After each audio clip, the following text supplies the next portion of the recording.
I think the short answer is, how does it feel, right? Mm, Like, what is the tone of the voice, right? Because, for me, trusting yourself is all about the relationship you have with yourself.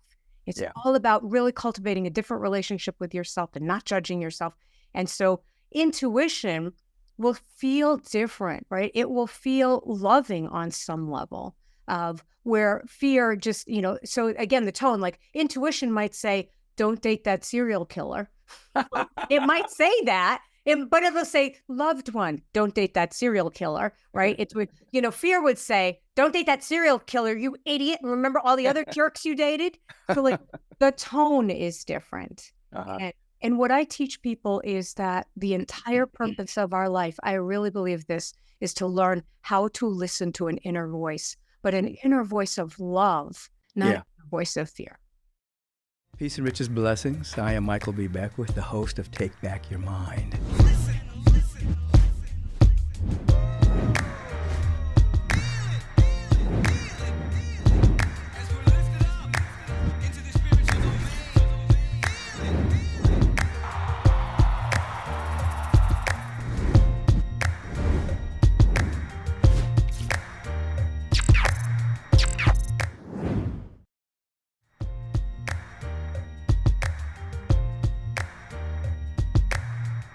Peace and radical blessings to all of you, and welcome to Take Back Your Mind podcast. It's actually Take Back Your Mind, Open Your Heart.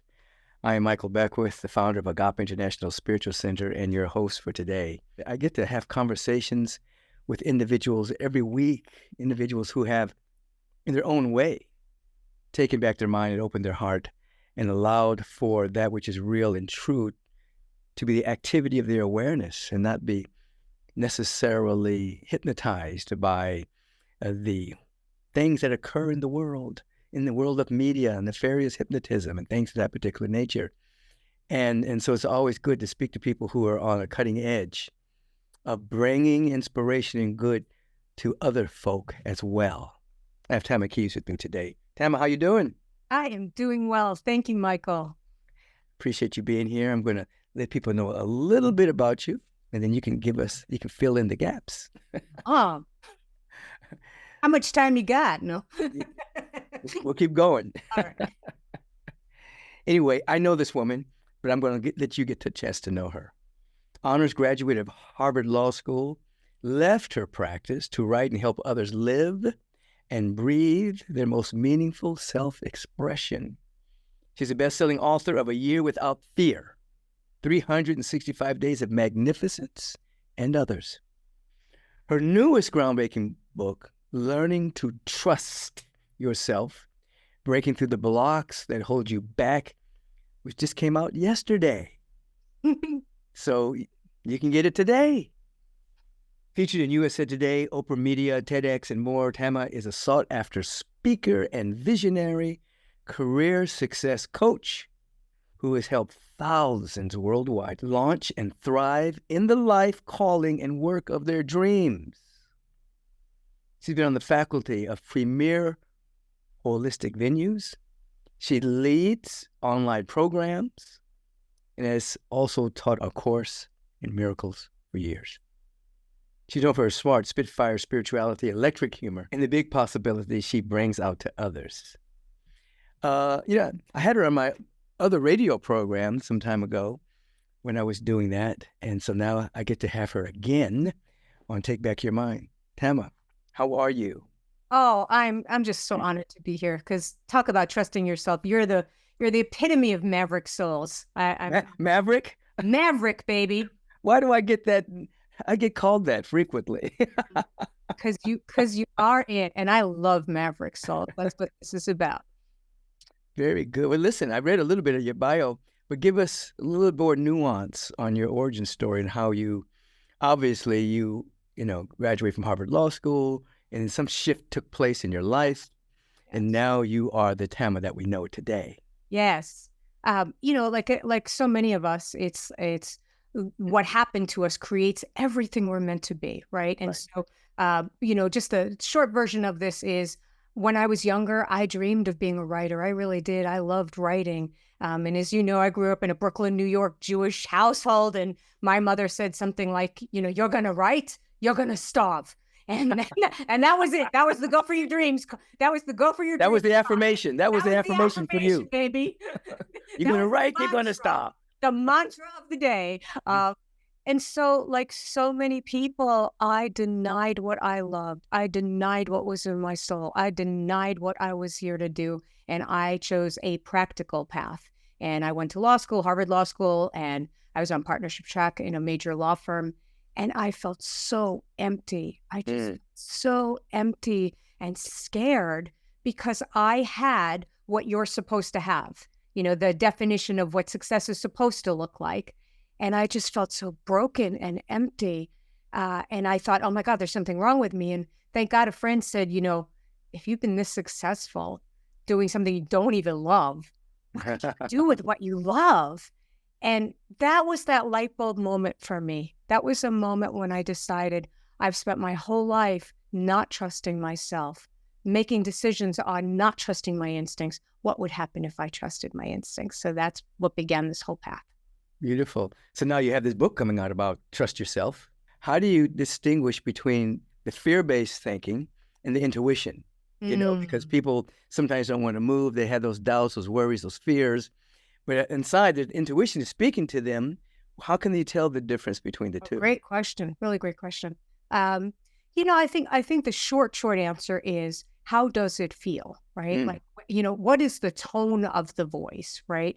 Because, for me, trusting yourself is all about the relationship you have with yourself.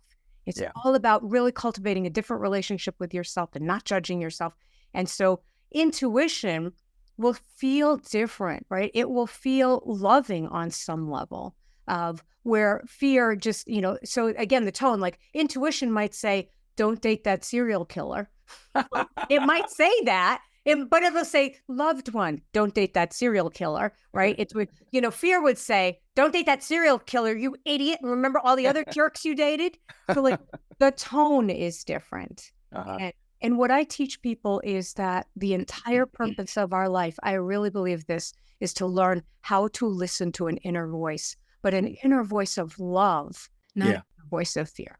Yeah. So the fear voice emanating from the egoic perception is more coarse. It's more coarse. And the intuitive voice, you're indicating, is a little bit more loving. Yes. More embracing. Yes. So you're basically reminding us how important it is to trust ourselves. Absolutely. But when we say ourselves, we're trusting that intuitive voice within there. What do you think is the block that people have from listening to that? Or not, maybe they hear it, but they won't follow. First of all, like getting back to that love, I think what I'd want somebody to know is that when you're trusting yourself, you're trusting spirit, you're trusting the universe. You are becoming that. You are opening up to that. The reason you want to hear a voice of love inside yourself, the reason you want to have a relationship that's loving with yourself, you can't hear God. You can't hear spirit. You can't hear genius. You can't hear creativity. You can't hear anything if you're judging yourself. That's the law, right? So like that was like such a revelation for me, because I thought judging myself was good judgment. I thought that was practical. And to your point about what's the biggest barrier, I think it's that. I think that we think we're being realistic. Practical, right? Realistic. That's why we love maverick souls like you who think differently, breathe differently, because we're the people who are going to bring something different to this planet. And because so many of us might get a hunch like, go write that song, go date that person, go take a walk on the beach, right? We may get that, but the tired mind will go, oh, you're too old. It won't. Yeah. You got to be realistic. You got to stay small. You got to stay stuck, right? So I think that's one of the hugest blocks. I've taught for years that being realistic, that's called being real-like. So there's a difference between being real and there's a difference between real-like. So realistic is being real-like based upon the conditions of the world. That's the condensation of thoughts and beliefs and opinions. And then there's that which is real. So you're talking when one is listening to their intuition, their real self, their real nature. Yes. That's bringing somebody into the real. Amen. rather than the realistic. Exactly. And the difference of what we're talking about ultimately is if we have the courage to trust ourselves, if we have the courage to listen to those instincts and that intuition, we are having the courage to listen to that which is so original, that which is so present, that which is unlike anything that's ever been here before, unparalleled. And Mhm. it's the universe, it's God, it's whatever you call it, right? The light of that's what trusting yourself is really about. That's what we're here to do. Is there a way that you coach people to making the move? Because a lot of people are afraid they're going to make the wrong decision. And so they get stuck because Yes. they don't want to make the wrong decision because they don't Yeah. want to manifest a whole bunch of negativity. So how Yes. can one get over that barrier? That's such a that's it's so funny. It's the whole thing of you teach what you need to learn because it's like I Yeah. am queen of doubting myself and I am queen of what you just said of the fear of being wrong, making the wrong decision. I lived in that of like I'm making Yeah. the wrong decision. What if I'm choosing wrong? What if everybody else knows how to do it? What if I'm in the wrong life?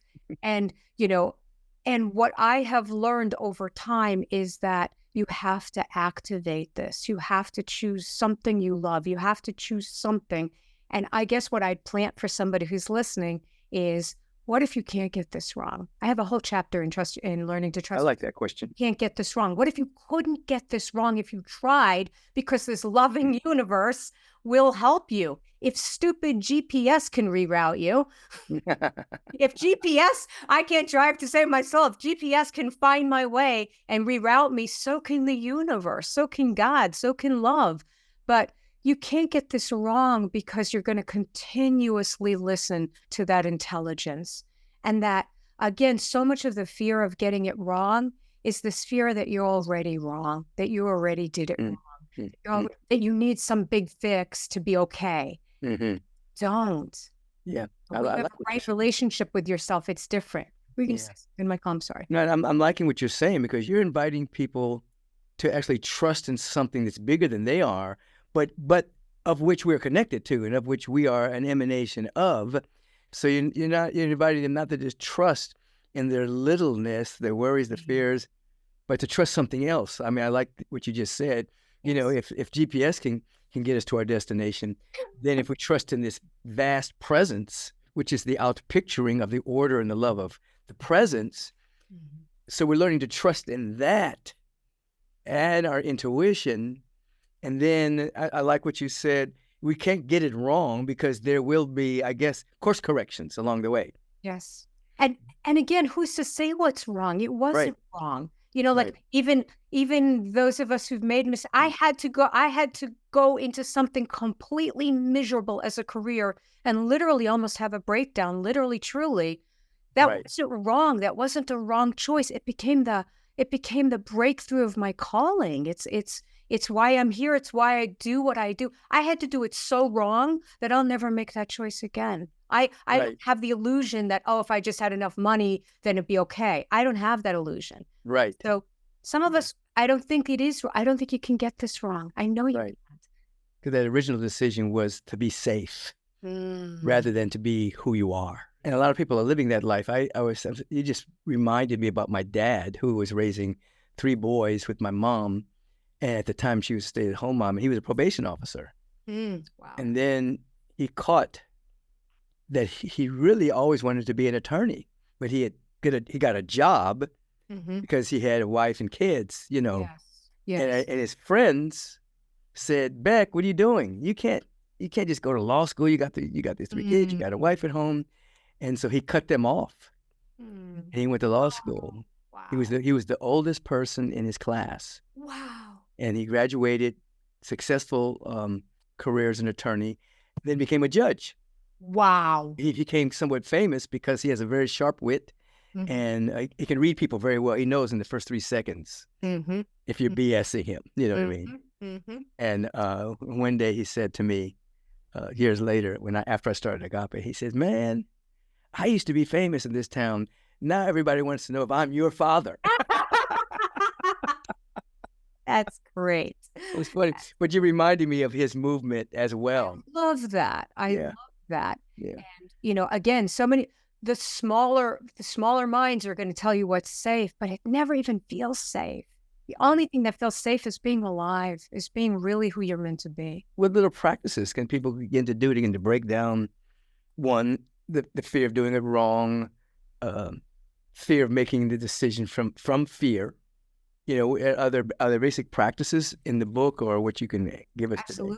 Absolutely. First of all, I will say that in the book, there's a free companion that goes with it, and it's got a ton of videos and meditations and tools and all kinds of stuff that you get with the book. So that will escort you through that. But I think that, and I love that you use the word practice, right? Because everyone wants this instant fix, or just this like flip a switch. And it's like, this is a life practice. It's what we're here for, right? Because if you are trusting yourself, everything else opens up.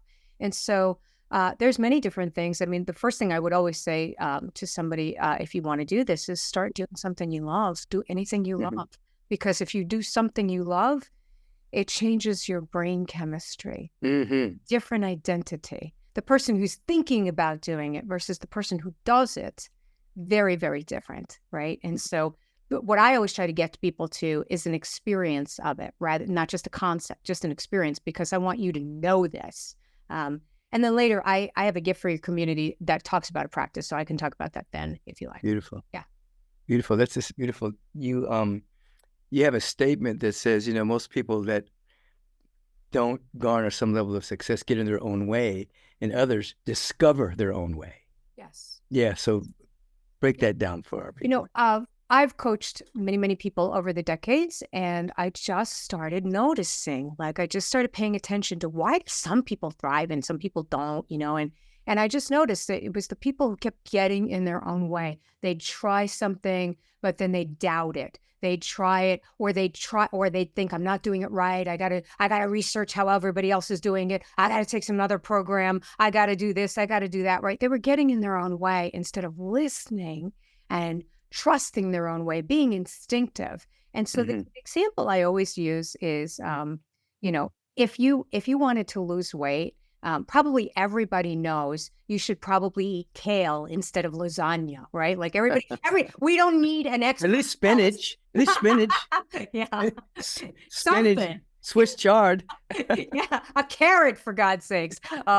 We don't need an expert to tell us, gee, don't eat the lasagna, right? We don't need that, and yet we don't do it. So that's why, again, I started looking at what gets in people's way, and what gets in people's way is the relationship they have with themselves, right? Yeah. Relationship, that I'm a creative person for a living. That's what I do. And if I sit down to write and I have that critical voice in my head that's going, well, you better write a bestseller, oh, you got to write something important now. Oh, you use the word "the" again. Oh, you got, if I have that, I don't have access to my creativity. And then when I'm safer to myself and kinder with myself and encouraging with myself and, God forbid, patient with myself, that's when you get in the zone. That's when something else opens up. And that's when, bam, the doors fly open. So for me, discovering your own way is having the courage to keep following your instincts and being loving that way instead of trying to do it everybody else's way. Right. You remind me of something I said recently at Agape Service, that you can't trust your own mind, because you just showed a reason why. Your mind may know what to do, but you won't do it, or create a bunch of excuses. But you can trust this vast presence that birthed the universe, and you can trust the other word we use. You can trust your practice.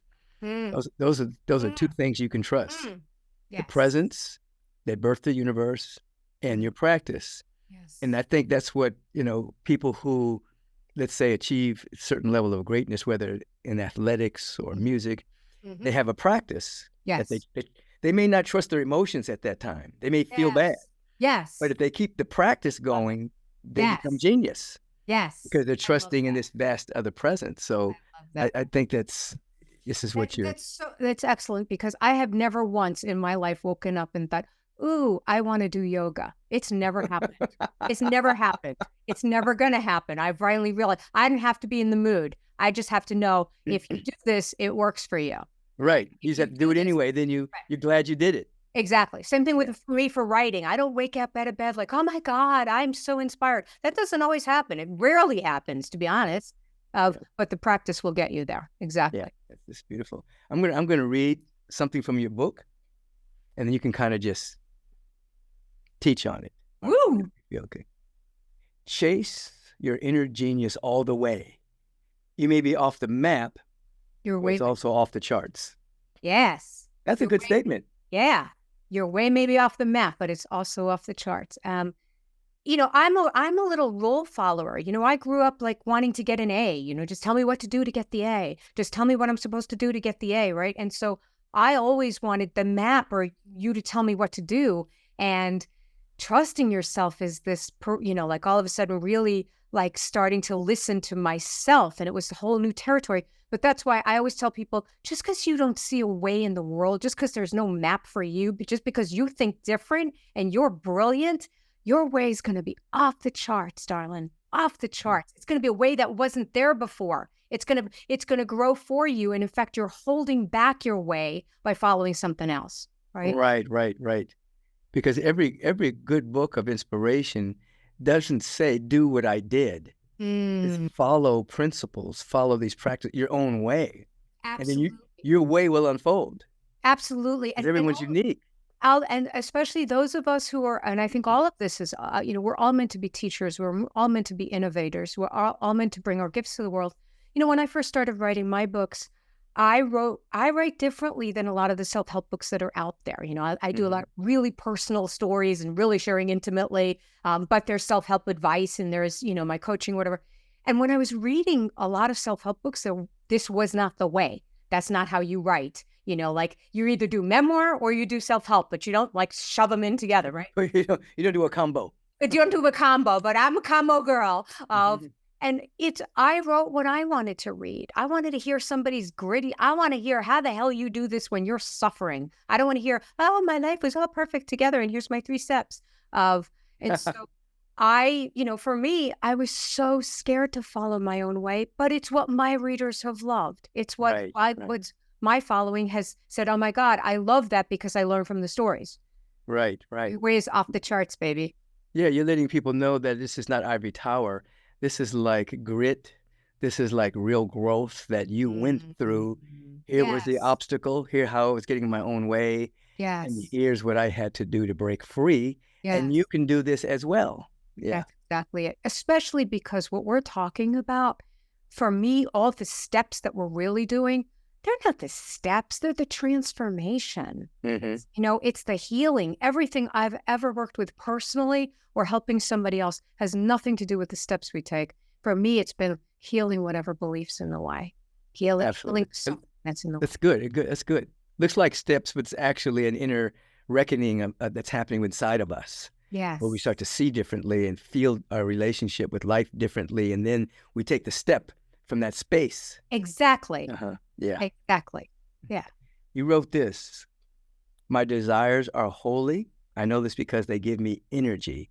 They are sacred rickshaws to other dimensions. So this is really good because you're answering some of the questions. My desires are holy. Maybe you'll say it a different way. I know this because they give me energy. That's how we know they're holy. They are secret rickshaws to other dimensions.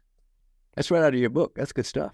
Thank you. Thank you. Thank you. So when you hear me reading it to you, what do you? It's so cool. I mean, it's just like sublime. What do you feel about that statement now? I think I wrote that. I have a creed of desire in the book, and that's where that section came from. And I wrote that because so many people are afraid to trust their desires and so afraid to trust their, oh, that would be too good to be true. Oh, nobody needs another poet. Oh, nobody needs another masseuse, or nobody needs whatever. And it's like, I wanted people to know, and I needed to know that my desire was holy. It was a code within. It was an instruction. It was an assignment. And the way we know it is because it gives you energy. Your life force doesn't care what you should be. Your life force doesn't care what you should be. Your life force only cares about what's going to give you energy. And so desires give you energy. Yeah. I like that. It flows with this statement and something along the lines of the desires within you are good. they're just incomplete without a universal outlet. So that means that all this stuff that's in us is sweet, but it's also like your desire to write wasn't just to be famous. Right. The universal outlet is to help others. Yes. So these desires are within us are good, but they're just incomplete Yes. unless they have a universal outlet. You don't want to just be rich. You want to be of assistance to people. You want to build something better. It's not, and so all of these desires that people have, we're not saying don't have them. Yes. But it has to have a universal outlet, and that's when you bump into your purpose, to that particular nature. Yes, and for me also, the biggest purpose in it, I don't think I recognized it at the time, but I can tell you now, is it healed me. It was my healing. I write because it saves me. I don't know, like when I wrote this book, I didn't even know if it was going to sell. I didn't know if a publisher was going to buy it. I don't know how many people are going to buy it in the world or not buy it. So I decided I need to write something that is going to heal me. I need to figure this out for me because I'm going to spend years doing this because I do spend years writing my books. I want to do something that is going to transform me. And it did. I got the result already. I'm home free with it. So I think every artist, every creator, every soul on this planet, we are healing us. This is transforming us, and it happens to help thousands of other people. I say yes and amen to that.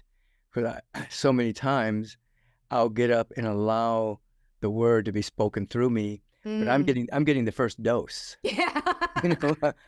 I'm getting the dose from the Holy Most. Yes. And then it just takes me and I roll with it, and I end up being changed. I end up being transformed.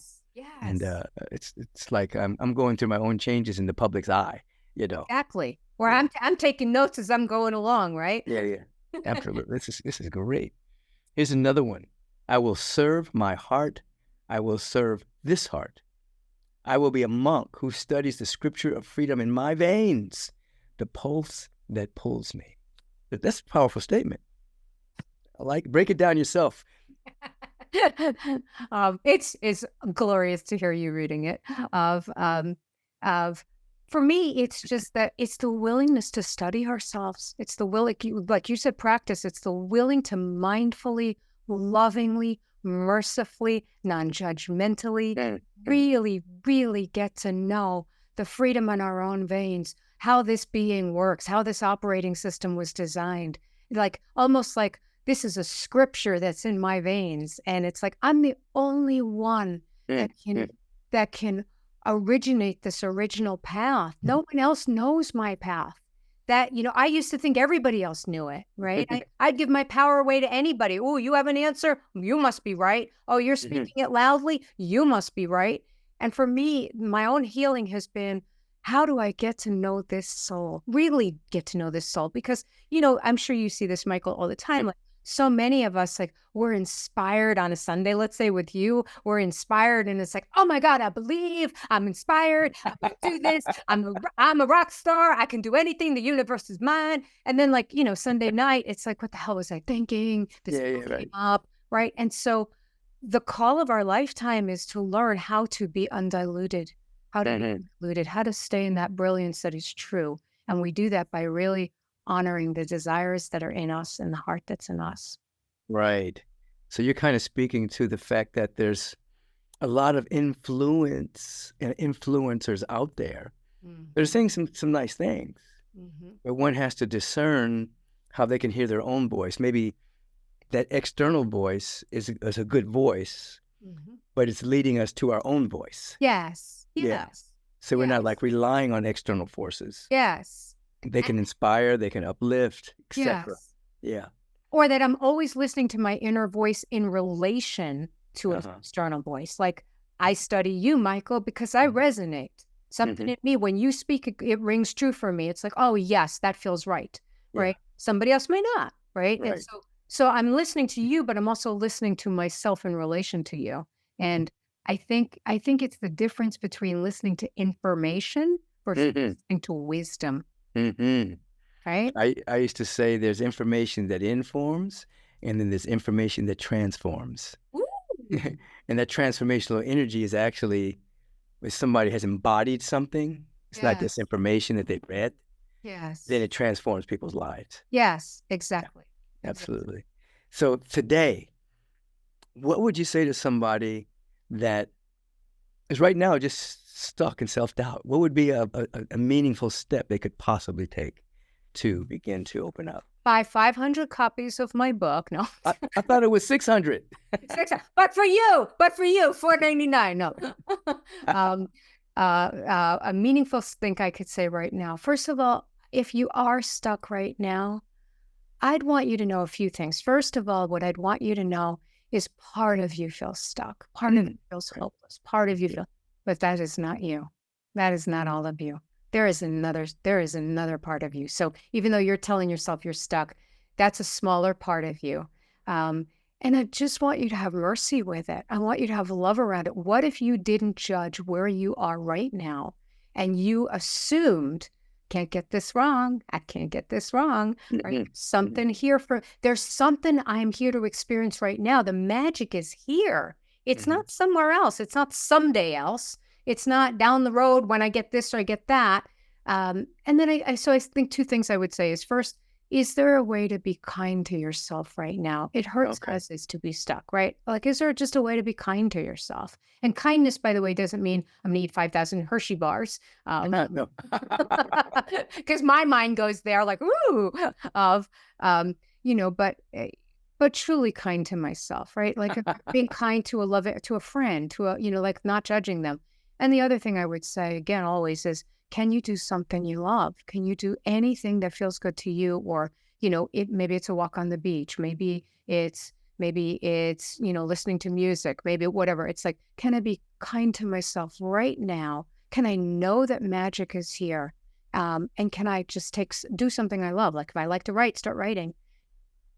I think that's good because a lot of people are when they're stuck in self-doubt, they also berate themselves, blame themselves for whatever situation they may find themselves in.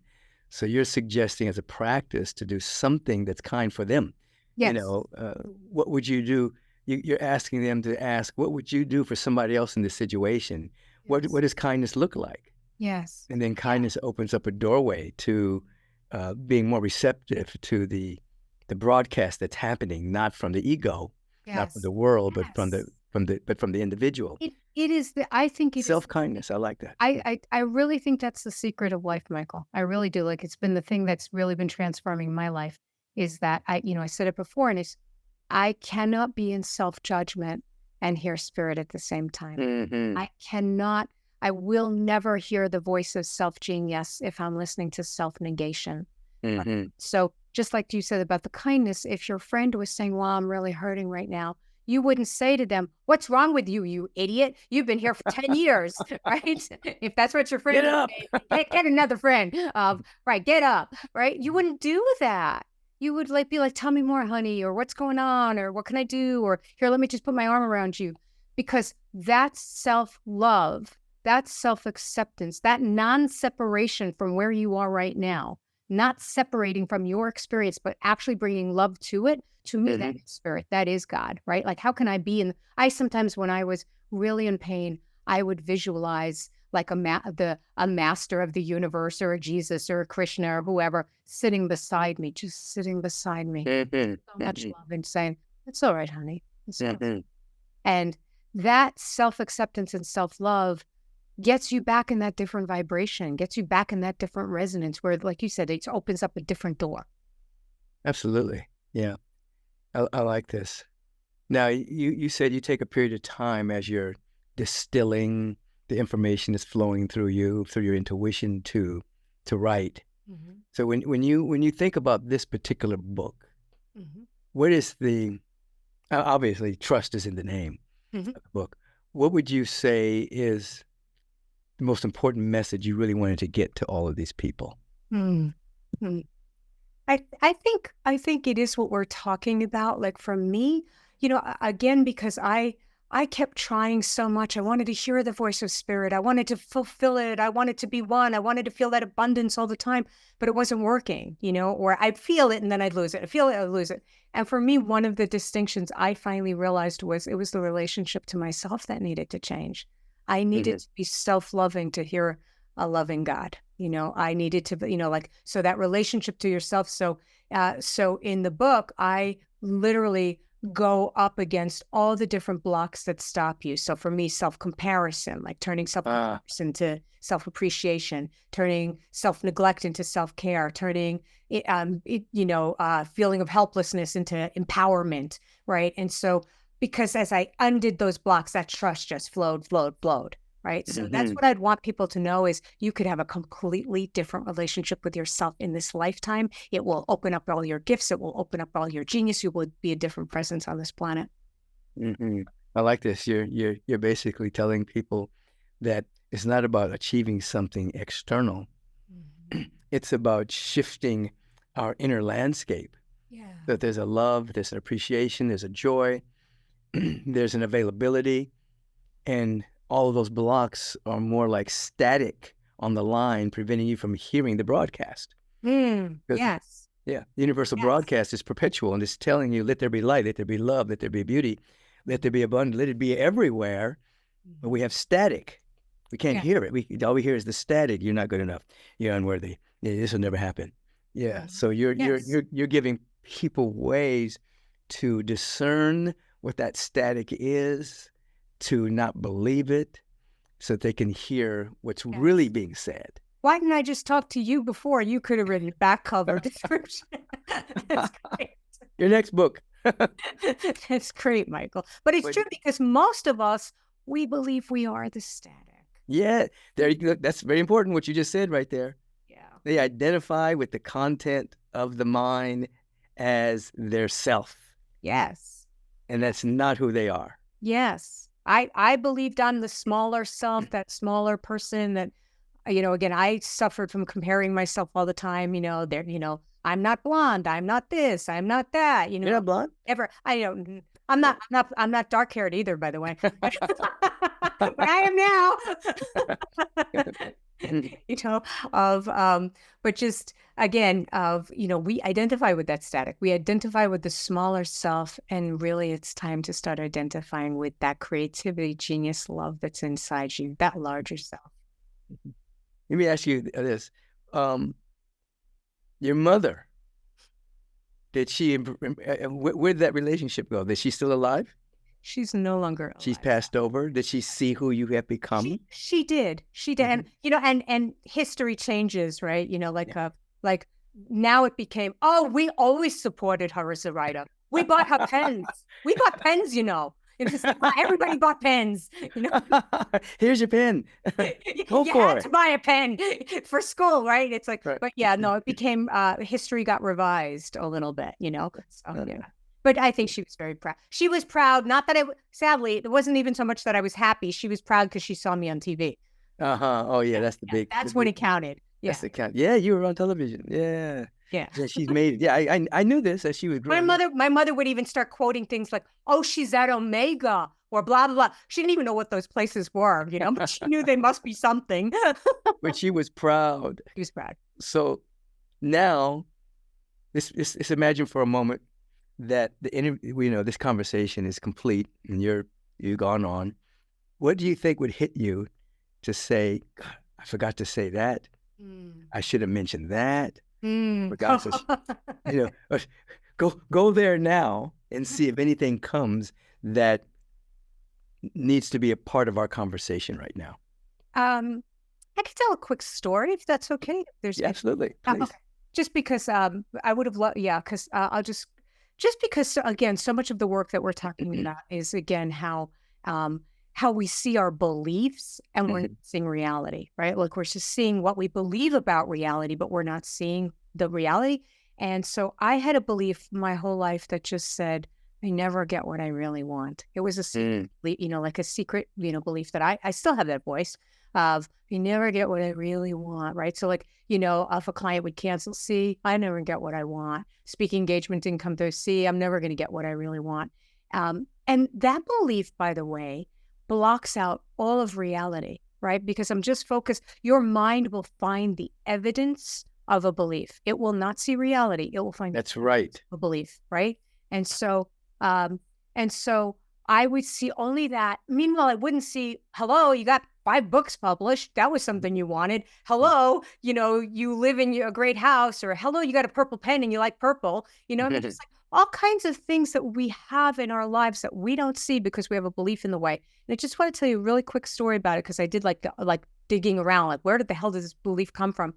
And when I was a little girl, I wanted these red shoes. I was in a department store with my mother, and I saw these red shoes, and I'm like, oh my God, I love those. I want those. And my mother, my mother is normally practical and would be like, oh, you don't need the red shoes. The green elf shoes will be fine. They're on sale, But that day she got the red shoes for me. It was like, oh my God, a miracle. She got the red shoes for me. But later that day, we lost the package, right? So I'd gotten this thing I really wanted, but then she lost the package. So I formed this belief, see, I never get what I really want. What is wild about this story? So like I started working with that, and I realized, first of all, it's a child that had that belief, right? That was disappointed, but then made it into this hex or this curse. I'll never get what I want just because of one disappointment, just because of one thing that happened. The really wild thing about this story is I went back and talked to my mother about it one time, and she didn't remember it at first. And then when she was talking, she was like, what are you talking about? You got those red shoes. And I'm like, what do you mean I got the red shoes? We bought them, but then you lost the package. And she's like, yeah. And then we called the department store and we got them. I didn't remember that at all. You didn't remember you got the shoes. I didn't remember. I did not remember reality. I remember my belief. Right. And that was mind-blowing to me. I literally didn't even register reality. I don't remember that. I remembered my belief about something. And I think we're all doing that. We're blocking out reality. That the universe is giving to us and giving to us and giving to us and giving to us. But if you have a limiting belief, as we all do, these stories, right, you're going to see the belief, even if the universe is giving to you, as it is. Absolutely. That is the statement. People do not experience reality. They only experience their belief about it. Yes. Yeah. And so that you had a direct relationship to that. And you got the red shoes. Yes. Did the memory come back? Like, oh, I remember wearing those red shoes. I don't. I swear to God. Still gone, huh? Now, she could have been lying to me. Who knows? But I don't think so. But did you go buy some red shoes? No, I have not bought red shoes. Yeah. That was a different time. Our desires change over time. I know. No red shoes to now. Okay. Yeah. but you have the equivalent. Yes. Of the red shoes because you have a life of service. I got a life of red shoes. Yeah, inspiration and generosity and giving to people and sharing a kindness through your own stories. You're wearing the magic shoes right now. The ruby red slippers. Right. You clicked them. My way home. You clicked them a few times and you're home, babe. Yes. And I think, by the way, that is an outcome of trusting yourself, because there will be these moments where it's like, for this I came, you can take me now because for this I came, just that inner security or satisfaction that nothing else will give you. Mm-hmm. Trust. Sometimes I say, don't just trust in God, have the trust of God. Have that trust of the universe flowing through you. Then your connection with reality becomes quite different because you're living in the trust frequency. Yes. And even if you don't see the evidence, yes, you don't let go of that inner feeling of trust, which is what I'm gleaning from your book, even if the evidence isn't there. Yes. There's an old statement I used to say back in the day, and that is the absence of evidence is not the evidence of absence. Woo! It's like the presence is always here. Yes. So even if you don't see evidence, it doesn't mean that the presence is absent. Yes. You just can't see it right now. Yes. Yeah. Yes. And it's almost like we cling to such a lack of belief, even though we've all had so much evidence already, right? I have had so many things work out. I'll still go doubt tomorrow if I let myself. But now you're aware of that. Now I'm aware of it. Now I'm in the practice. Yeah. Now I'm in the practice. You mentioned earlier, as we complete this beautiful conversation, you had a gift for the community? Yes, because everybody always asks me, well, do you have a tool? Do you have a practice? And it's like, I do, because I've personally used this tool. It has saved my life a million times. I've taught it to thousands of people, and I wanted to give it for free here. And it's called the Inspired Self Dialogue. And I did a little video training on it. It's fun. It's experiential. It will get you out of fear and out of doubt immediately and into that trust. And what it is it really just helps you notice the voice of fear, but then hear a different voice below it. It shows you how to start cultivating a relationship with a loving voice that's always there. Mm-hmm. I'm not someone who can shut up my mind easily. And so this technique helped me when my mind is crazy and I can't just like meditate and feel free. And so it's really, really useful. And you can get it at tamakieves.com, TAMAKIEVES.com/best-tool. So find it there. Outstanding. Thank you for that. Anything bubbling up right now you want to say? I guess one thing that it's funny because when you said one thing you did, maybe you wanted to say and you didn't say, I think that, one thing I always want to say to people, if I'll say till my dying day, is that the desires inside you are not frivolous. The desires inside you are not frivolous. The desires, your dreams, your desires, that what moves you is not frivolous. It's imperative. You won't know who you really are, without following who you're meant to be. I in a million years, this is never a life I dreamed of. It's like I never dreamed in a billion years that, I was going to write books that were, thousands of people were going to. I mean, I love that, right? But I never dreamed the other things that would come of it, of speaking on stages and, speaking at a lot of New Thought churches. I didn't even know New Thought churches existed. I didn't know what they were, like your calling has so many levels and layers that you don't even know. And so your desires aren't frivolous. They're the instruction of your soul. They're the scripture in your veins. They're God speaking to you. And it's the courage and the practice to say, I'm going to dare this. And not only am I going to dare it, I'm going to stay with it. Fluctuations. There's going to be fluctuations. And maybe it's not going to turn out the way I thought it should, but it's going to blossom into something I may not have even imagined, right? But to have the courage, and people will say, oh, well, I'm too old, or I'm too broke, or I'm too this, or I'm too that. God isn't. Your spirit isn't, right? It's like, I don't care what you think you are. Of Course in Miracles teaches that who you think you are is a belief to be undone, right? Right. So follow those desires. Oh, this is beautiful. Let people know what your handles are, website, social media, whatever, so that they can track you down and say things to you after they get your book tomorrow. Oh, thank you. Yes, and since you're get the book now, if you write to me, there's a free bonus that we were offering, but I'll give it to you. And one of the parts of the bonuses is an interview with Michael Beckwith. I'm doing some mini interviews on amazing people who trust. So if you get the book and then write to us, and we will make sure you get that. So, the best way to get a hold of me is always through the website, tamakieves.com, TAMAKIEVES.com. If you get the tool that we mentioned before, the / best-tool, it will immediately sign you up also for our Mojo messages. It'll come into your inbox with an inspiring saying at different times. So that's just the best way to contact me. Also, please join me on social media. I'm on Instagram every day, Facebook, YouTube, TikTok, just every day doing short videos to inspire you, to keep you connected. I'm really active there. I'll answer questions. I love to hear from you. Please join us. We've created a global community of people who are living from inspiration instead of fear.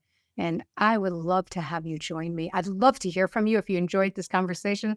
I love hearing from you. And I'd love to support you in any way I can. So make sure you connect, because when you hear things that inspire you, stay with it.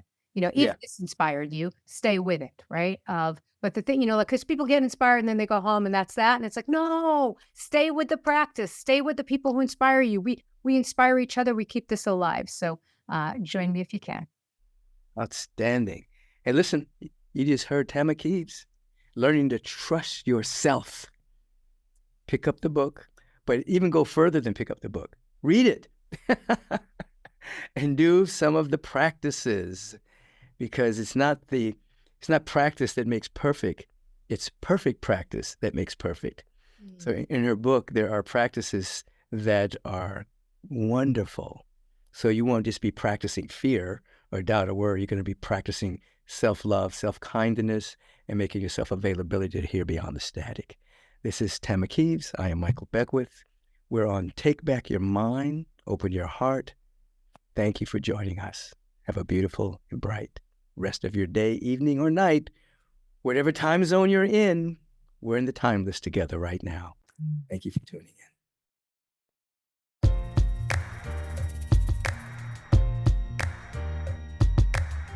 Peace and blessings.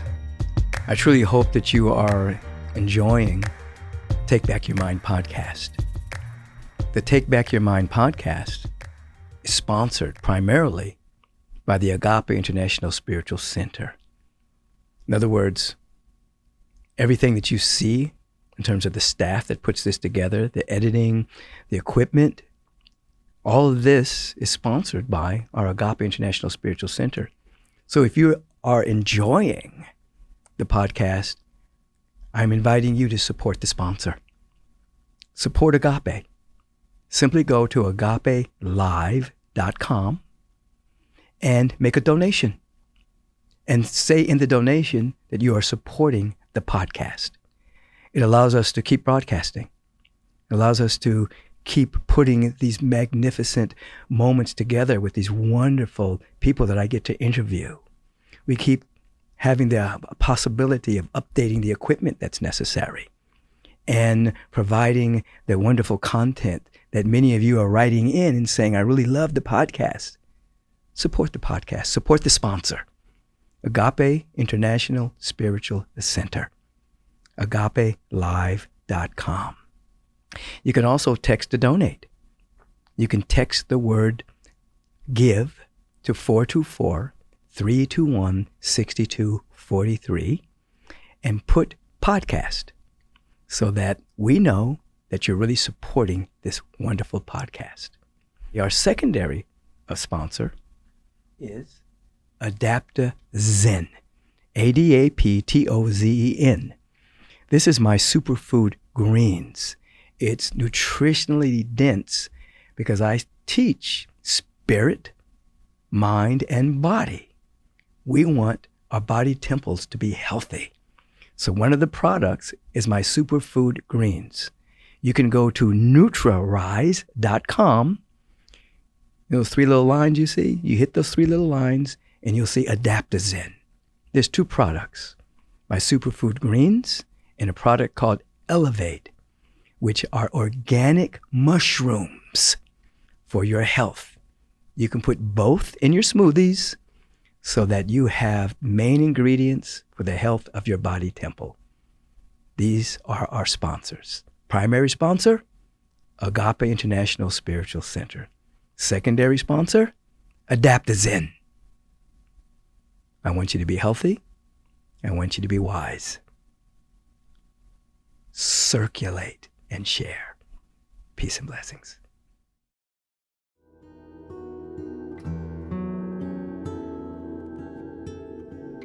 Dynamic blessings as we continue to be in this frequency of Take Back Your Mind and opening your heart. As you know, I am not a proponent of, but a practitioner of meditation as a pathway to transformation. And we're about to sit for a few moments of meditation now. I want you to become increasingly aware that meditation assists you in transcending the static in the mind. You know, we have a mind. We're not our mind, but we have one. And within the mind, there's content. That's beliefs, opinions, points of view, perspectives, perceptions, positionalities. All that is within the mind. And also ways by which the societal milieu may influence us. All that's in the mind. And then you go a step further, we identify with that content. And we actually think that content is who we are. So we'll put I am in front of it. I am sadness. I am anxiety. I am, whatever. When we understand that that's passing through, it's not who we are, that's a moment of awakening. Meditation provides the moment of awakening because you're able to observe all the phenomena of the mind, the emotional body, the mental body, the physical body, and its releasing of toxins through itching and fidgeting, all of that. At the same time, become increasingly aware that we are that which is aware. That's our identity. So when we have a practice of meditation, as I've taught over the years, we go from a discipline to a blisscipline. I coined that phrase many years ago. It's now becoming somewhat popular in spiritual circles. But discipline comes from disciple, which is to love. A disciple loves something. But when you really, really love something, it transcends obligation. It becomes a blisscipline. If you really, really love your friends or your mate or whoever, you're not just obligated to visit them. It's not obligation. It's like you want to be with them. You want to see them. Same thing happens with meditation. It's not obligation. I should meditate. A good person meditates. No. After a while, your life revolves around your connection to the presence via meditation. It's practice.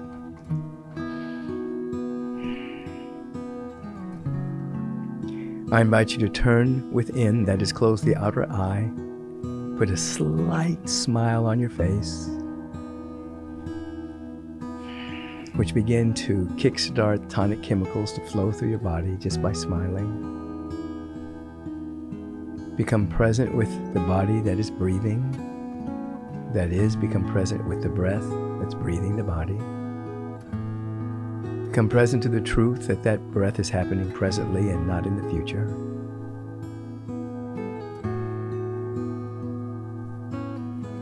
Become present to the energetic of an intention. This intention, I want to wake up from my intoxicated sleep. So many people are sleeping to beliefs and thoughts not from themselves, but from the world. And then they experience those beliefs and perceptions. You're waking up from that so that you can only hear the voice of the genuine, as Dr. Howard Thurman would call it, the voice of the real, the voice of the presence. How do we begin? You just begin. Close the outer eye, slight smile, hands on your lap facing upward as a sign of receptivity. Intention, waking up to our glorious nature. Be aware of that intention, what it feels like, what its energy is.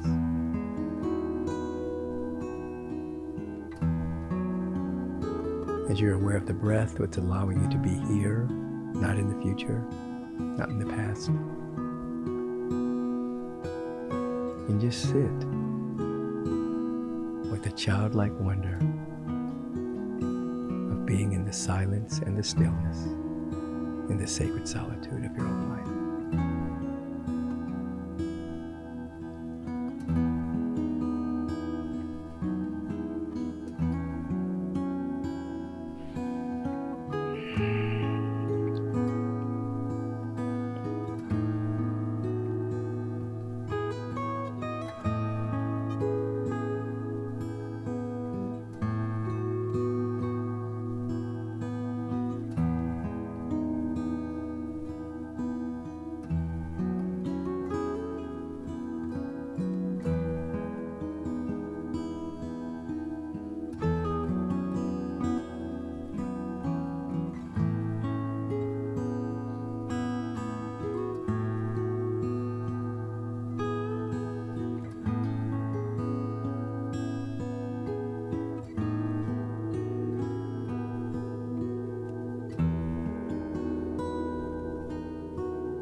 From the depth of this silence, we allow ourselves to feel a deep sense of gratitude that we are alive,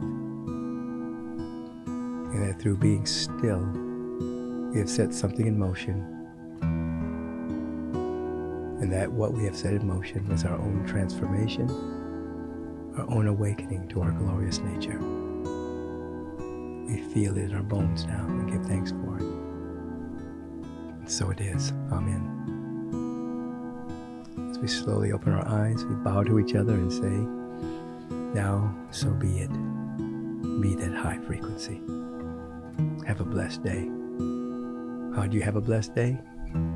By receiving the blessing. How do you receive the blessing? By being grateful. If you want to be great, you must be grateful. Peace and blessings. Your time is very valuable, so I want to thank you for lending us your ear and participating in taking back your mind.